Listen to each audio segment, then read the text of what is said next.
내 아내가 남긴 편지 한 장. 60대 할아버지가 들려주는 마지막 사랑 이야기. 여보 우리 집 뒤편 매화나무 밑을 꼭 가보세요. 평생을 함께한 아내가 남긴 편지의 마지막 문장이었습니다. 아내가 세상을 떠난 지 1년. 저는 그 편지를 읽고 나서야 뒷마당으로 달려갔습니다. 매화나무 밑을 파헤치자 작은 상자가 나왔습니다. 떨리는 손으로 상자를 열었을 때 그 안에 들어있던 건 안녕하세요. 사연 읽어주는 조영임입니다. 오늘은 파주에서 택시기사를 하시는 박성춘님께 사연이 왔습니다. 오늘 사연이 마음에 와닿으신다면 구독과 좋아요 부탁드립니다. 그럼 시작하겠습니다. 저는 박성춘.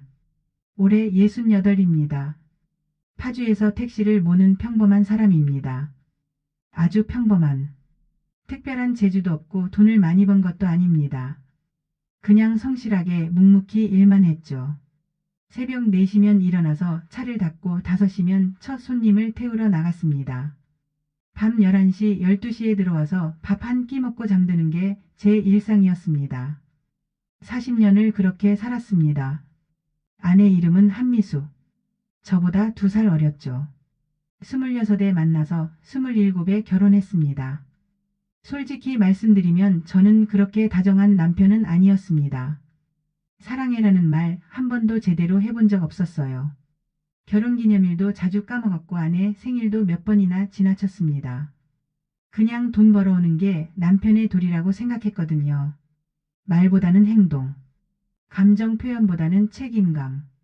그게 제 방식이었습니다.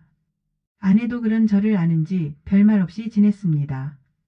투덜대는 일도 거의 없었어요. 그저 새벽마다 도시락을 싸주고 밤늦게 들어오면 고생했어요. 한마디 건네는 게 전부였죠. 저는 그게 당연한 줄 알았습니다. 그런데 작년 3월 12일. 그날은 제가 평생 잊지 못할 날이 되었습니다. 집에 들어왔는데 아내가 거실 소파에 쓰러져 있었습니다.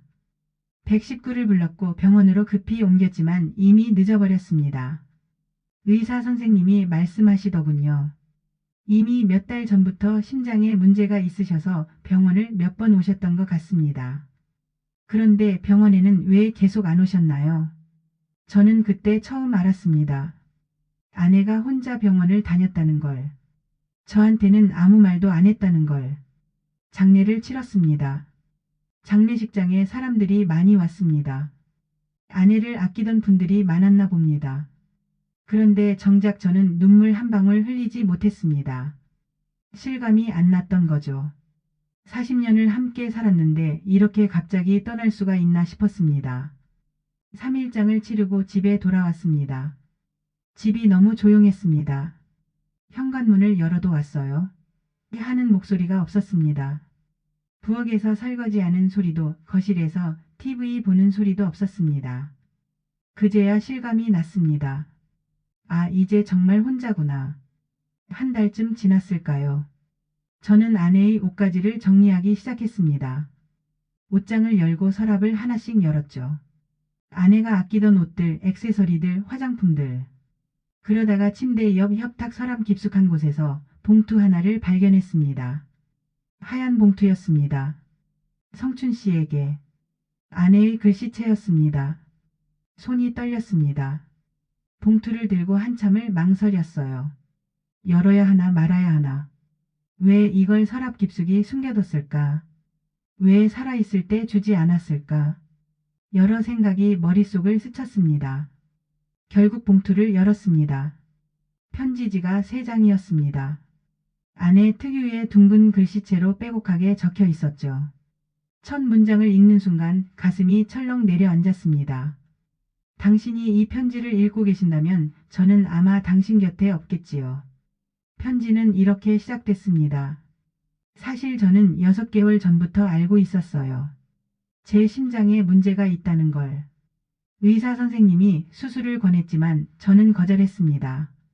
당신이 평생 모은 돈, 애써 모은 그 돈을 제 병원비로 쓰게 하고 싶지 않았어요.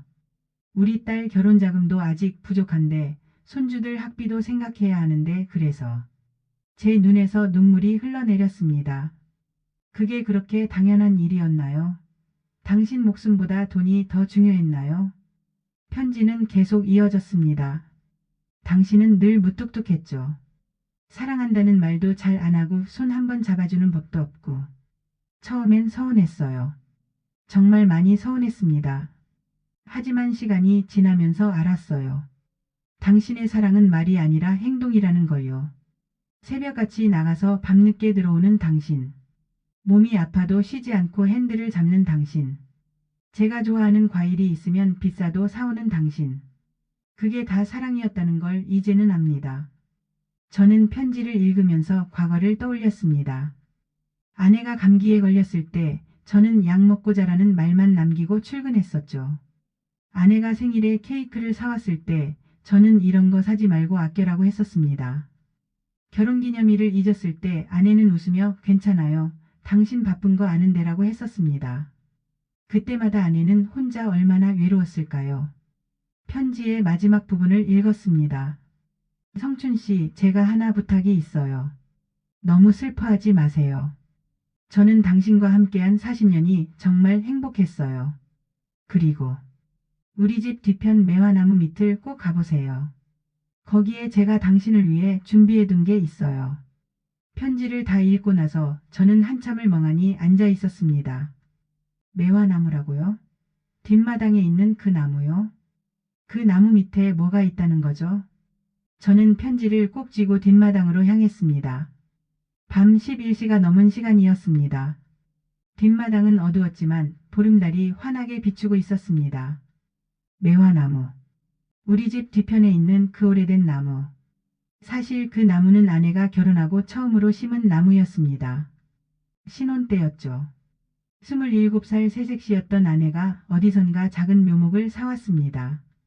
이게 뭐예요? 제가 물었죠. 매화나무예요. 추운 겨울을 이겨내고 봄에 꽃을 피우는 나무래요. 우리도 이렇게 살자고요. 그때 저는 대수롭지 않게 생각했습니다. 그래요, 좋아요. 그 한마디만 하고 일하러 나갔죠. 그 후로 40년. 아내는 매년 그 나무를 정성스럽게 가꿨습니다. 물을 주고 거름을 주고 추운 겨울에는 천으로 감싸주기도 했죠. 매화나무 앞에 섰습니다. 나무는 제 키보다 훨씬 컸습니다. 40년의 세월을 견뎌온 나무답게 굵고 튼튼했죠. 밑을 보라고 했는데 저는 나무 밑둥을 살펴봤습니다. 흙이 살짝 불룩한 부분이 있었습니다. 마치 누가 일부러 파고 묻은 것처럼요. 집에서 작은 삽을 가져와 조심스럽게 흙을 파냈습니다. 얼마 지나지 않아 삽에 뭔가 단단한 게 걸렸습니다. 작은 철제 상자였습니다. 손바닥만 한 크기의 낡은 상자. 손을 떨며 상자를 열었습니다. 그 안에는 사진 한 장, 그리고 작은 쪽지 하나. 먼저 사진을 꺼냈습니다. 색이 바랜 오래된 사진이었죠. 우리의 첫 데이트 사진이었습니다. 1985년 5월. 여의도 윤중로였습니다. 벚꽃이 만개했던 그날 27살의 저와 25살의 아내가 어색하게 서 있는 사진. 아내는 분홍색 원피스를 입고 환하게 웃고 있었고 저는 투박한 청바지에 하얀 셔츠를 입고 뻣뻣하게 서 있었습니다. 이 사진 아직 가지고 있었구나. 저는 이 사진이 없어진 줄 알았습니다. 쪽지를 펼쳤습니다. 아내의 글씨였습니다. 성춘 씨, 이 사진 기억하세요? 당신이 처음으로 제 손을 잡았던 날이에요. 저는 그 순간을 기억했습니다. 벚꽃길을 걷다가 사람이 너무 많아서 아내가 넘어질까 봐 제가 손을 잡았었죠. 아내의 손은 따뜻했고 작았습니다. 그날 집에 돌아와서 저는 한참을 울었어요.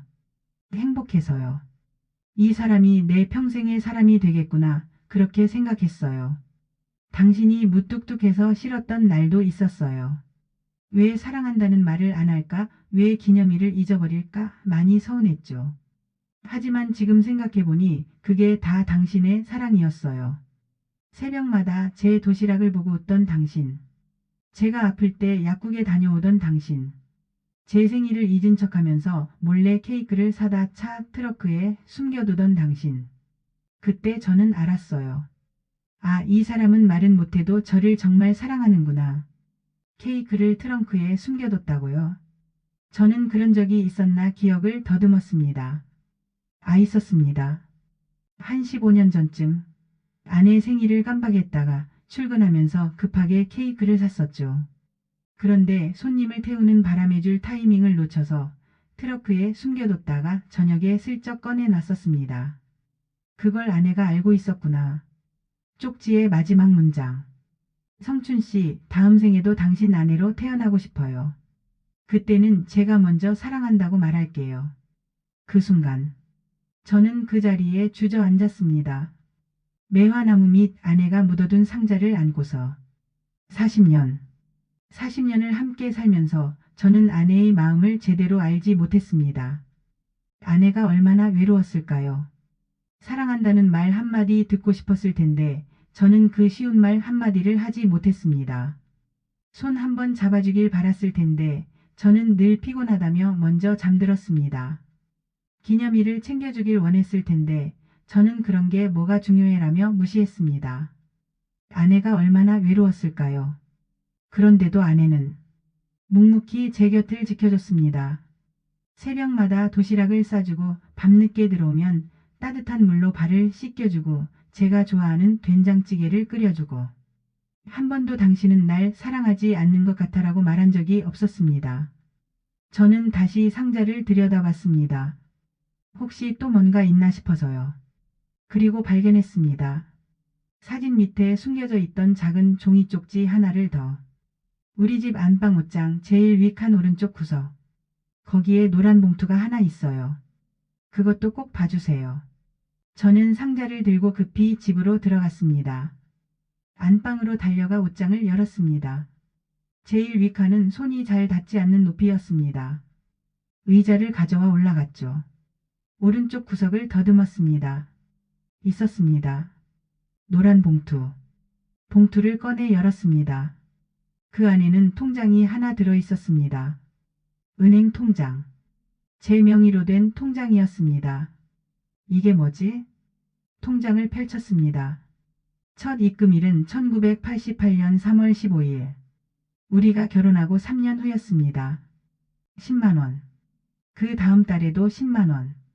그 다음 달에도 10만원. 매달 빠짐없이 10만원씩 입금되어 있었습니다.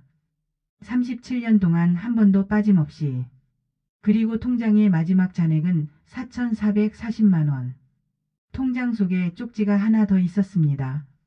성춘 씨, 당신은 평생 저와 아이들을 위해 일했어요. 한 번도 쉬지 않고 몸이 아파도 참으면서요. 그래서 저는 당신 몰래 조금씩 모았어요. 제가 아르바이트로 번 돈, 용돈 아껴서 모은 돈 하나하나 모았습니다. 당신이 나중에 나이 들어서 일을 그만두고 싶을 때 쓰세요. 여행 가고 싶으면 가고 쉬고 싶으면 쉬고 손주들한테 용돈 주고 싶으면 주세요. 이건 당신을 위한 돈이에요. 제가 평생 당신한테 고맙다는 말을 제대로 못했으니까 이걸로 대신할게요. 성춘 씨 고마웠어요. 정말 고마웠어요. 저는 통장을 들고 바닥에 주저앉았습니다. 아내는 평생 저를 위해 돈을 모으고 있었구나. 제가 말 한마디 없이 일만 하는 동안 아내는 제 미래를 준비하고 있었구나. 그때 머릿속에 한 장면이 스쳐 지나갔습니다. 10년 전쯤이었을까요? 아내가 마트에서 아르바이트를 한다고 했을 때 저는 이렇게 말했습니다. 왜 일을 해요? 내가 버는 돈으로 충분한데. 아내는 웃으며 대답했죠. 그냥 심심해서요. 집에만 있으면 답답하잖아요. 그게 저를 위한 거였구나. 저는 그제야 알았습니다. 아내의 사랑이 얼마나 깊었는지, 아내가 얼마나 저를 생각했는지, 그리고 제가 얼마나 무심했는지를. 여보 미안해요. 정말 미안해요. 그날 밤 저는 처음으로 소리 내어 울었습니다.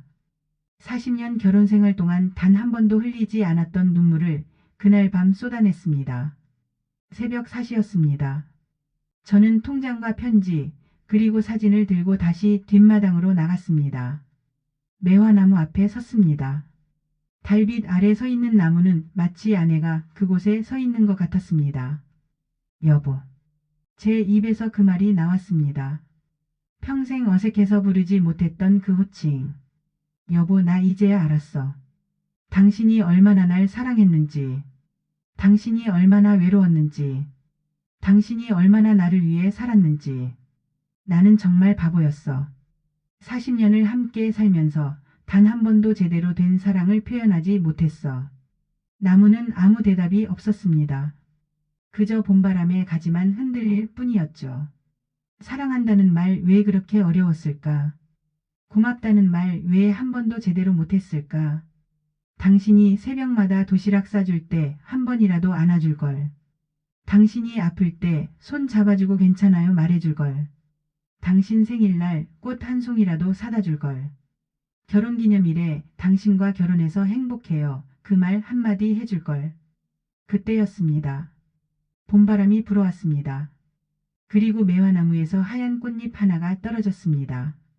아직 봄이 오지 않았는데 이상하게도 그 나무에서만 꽃 하나가 피어 있었습니다. 꽃잎이 바람을 타고 천천히 내려왔습니다. 그리고 제 손바닥 위에 살포시 내려앉았습니다. 저는 그 꽃잎을 보며 느꼈습니다. 아내가 대답하고 있다는 걸. 괜찮아요, 성춘 씨. 나는 행복했어요. 여보 고마워. 정말 고마워. 당신과 함께한 40년이 내 인생 전부였어. 당신이 내 삶의 의미였어. 미안해. 그리고 사랑해. 그날 밤 이후로 제 일상이 달라졌습니다. 매일 아침 출근하기 전 저는 매화나무 앞에서 인사합니다. 여보 다녀올게. 오늘도 좋은 하루 보내. 저녁에 집에 돌아오면 또 인사하죠. 여보 왔어. 오늘 손님 중에 좋은 분들 많았어. 처음엔 이상해 보였을 겁니다. 나무한테 말하는 노인네가. 하지만 저는 알아요. 아내가 거기 있다는 걸. 그 나무를 보면 아내가 웃고 있는 게 보입니다. 성춘 씨 오늘도 수고했어요. 그리고 저는 결심했습니다. 아내가 모아준 그 돈으로 제가 하고 싶었던 걸 하기로요. 택시 운전은 계속할 거예요. 일하는 게 좋거든요. 하지만 일주일에 하루는 쉬기로 했습니다. 그날은 손주들과 시간을 보내요. 공원에 가고 아이스크림 사주고 그네도 밀어주고. 손주가 물어봤습니다. 할아버지 왜 갑자기 많이 놀아줘요? 저는 웃으며 대답했죠. 할머니가 그러래. 사랑하는 사람들한테 시간을 더 쓰래. 그리고 저는 이제 압니다. 사랑은 거창한 게 아니라는 걸요. 함께 있어주는 것, 말을 건네는 것, 손을 잡아주는 것, 웃어주는 것. 그게 전부라는 걸. 봄이 되면 매화나무에 하얀 꽃이 만개합니다. 그 꽃들을 보면 제 가슴이 따뜻해집니다. 아내가 저를 보고 있는 것 같아서요. 잘하고 있어요, 성춘 씨. 그렇게 말해주는 것 같아서요. 여보, 당신 말대로 할게요. 다음 생에 또 만나면 그때는 제가 먼저 말할게요. 사랑해요. 매일 아침 일어나면 매일 밤 잠들기 전에 100번이고 1000번이고 말할게요. 그리고 약속해요. 다음 생에도 당신 남편이 되고 싶어요. 꼭 당신을 찾아갈게요. 이제는 후회 대신 감사하며 삽니다. 왜 그때 그렇게 못했을까 대신 그래도 40년을 함께했구나 생각합니다. 사랑한다 말 못한 게 후회돼 대신 지금이라도 알게 돼서 다행이야 생각하죠. 요즘 저는 손님들한테 이런 말을 자주 합니다. 사랑하는 사람 있으시면 오늘 꼭 전화하세요. 사랑한다고 말하세요. 처음엔 손님들이 어리둥절해했죠.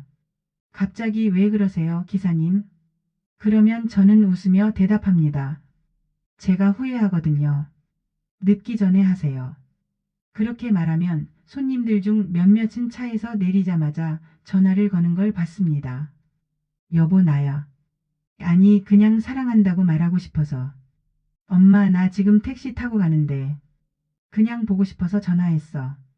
그럴 때마다 제 가슴이 따뜻해집니다. 아, 저 사람들은 저처럼 후회하지 않겠구나. 어제는 손주 녀석이 물어봤습니다. 할아버지 오늘도 매화 보러 가요. 그럼 할머니가 기다리시잖아. 손주와 함께 매화나무 앞에 섰습니다. 할머니 우리 왔어요. 손주가 큰 소리로 인사했죠. 그리고 제게 물었습니다. 할아버지 할머니는 어디 계세요? 저는 나무를 가리키며 말했습니다.